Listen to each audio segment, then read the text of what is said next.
All right, so now you've gone through and graded it, so we will grade it together. So I'll share my screen again.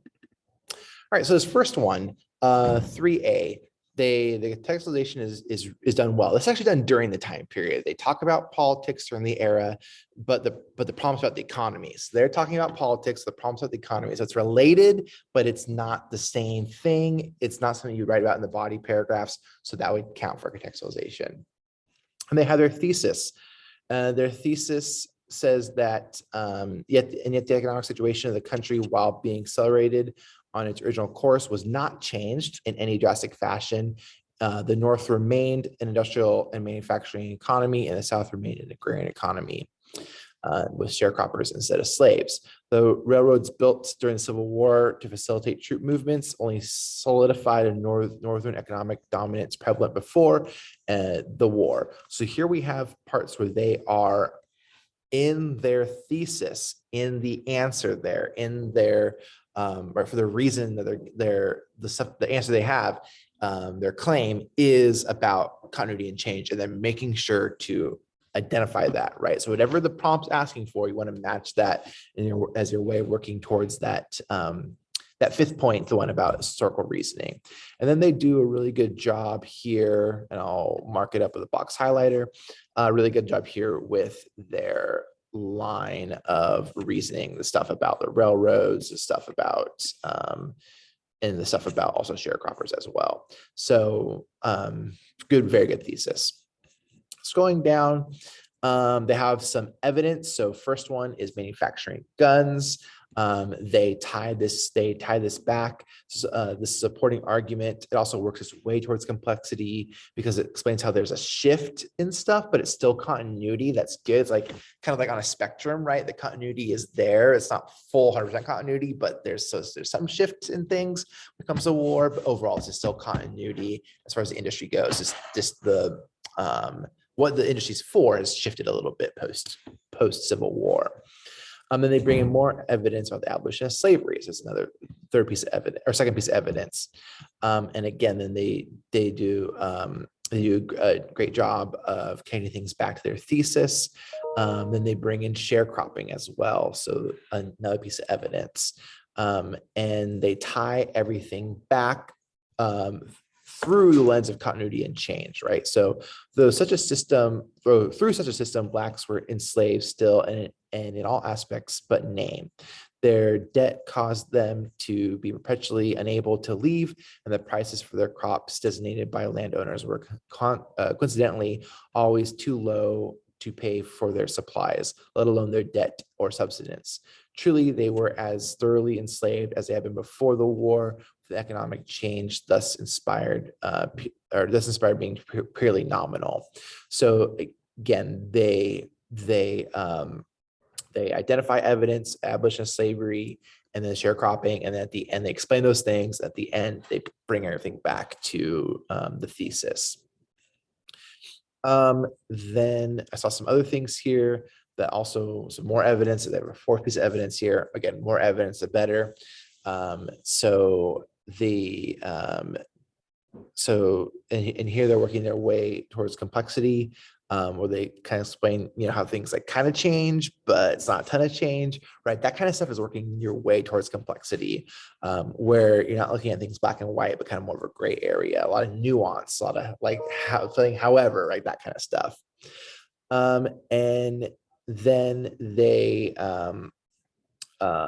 then in their conclusion, they're bringing things back to such that this essay also earns complexity because it talks about how some industries and railroads slightly changed, but pretty much was just a continuation of change that was already happening, right? So they're like, things are changing, but it was on that trajectory to change, right? That is that's done really well. And then they also explain how but for African Americans, things aren't really changing at all. So they did a really good job there in explaining how for that complexity piece, explain how things change, but a little bit, kind of more of a shift. And some of that change is already kind of, there's a trajectory for it. So in a sense that change is a continuity because on that same upward trajectory that hasn't shifted at all. So this would earn the complexity point. And then they're constantly bringing things back to continuity and change, right? What the prompt's asking about. So this would earn 6 out of 6. Let's go to part, or SAB. So the essay earned the contextualization point. They did a good job of explaining how, or describing the Kansas-Nebraska Act will want proviso against specifics. You want specifics in your contextualization. They did a good job with this.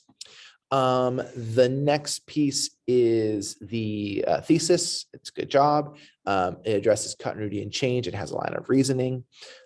So this would earn the point. And then we'll get into the bulk of their essay. So they have some evidence here. They said this change, while giving the North the ability to outproduce weaponry and other useful tools over the South, helped boost the economy, as the North could manufacture shippable goods and sell them abroad.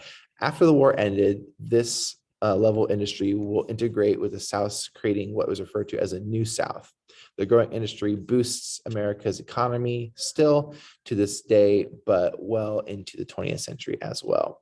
And I sit here like the analysis here is lacking. I like to see more of a connection to continuity and change. Like, tell us, is this continuity or is this change? And so it's not really addressing that very much. And so it needs to come back to like, explain how the New South is very different, explain how the New South is industrialized, explain how the New South is leaving that agrarian view and our agrarian system, and we're seeing more industry in the Piedmont region and that kind of stuff. So you want to see, you want to explain that more.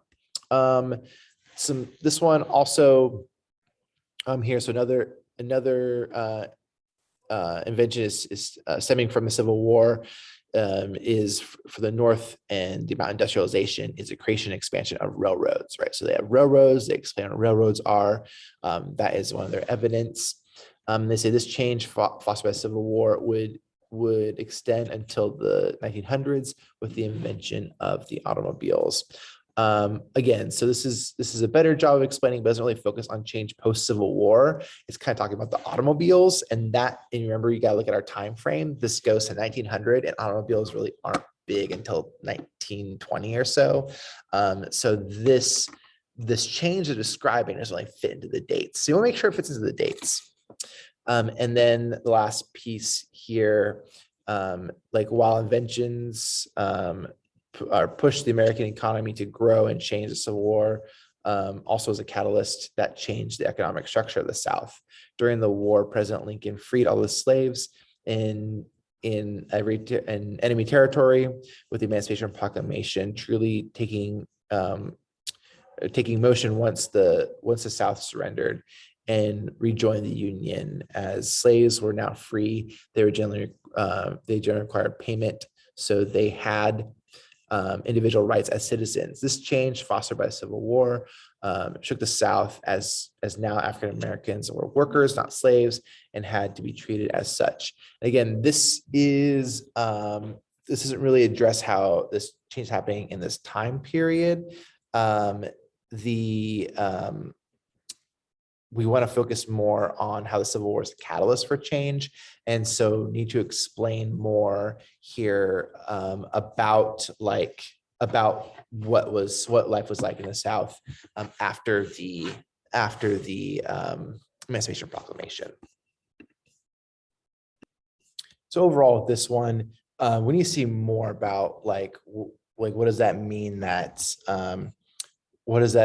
like they're workers, not slaves, and it needs to just like explain more about how this is a change or not. So this one would earn 4 out of 6, no complexity in the essay, and then also it doesn't do enough of the analysis piece. So it would earn the sourcing or the historical reasoning point, because it does talk about change, but it needs to go more in depth for the second point of the rubric about the evidence. So this one would earn 4 out of 6. It would get the thesis point, it would get the contextualization point, for sure. It would get the evidence point here. It would not get this point, needs more analysis, needs to explain things a little bit more.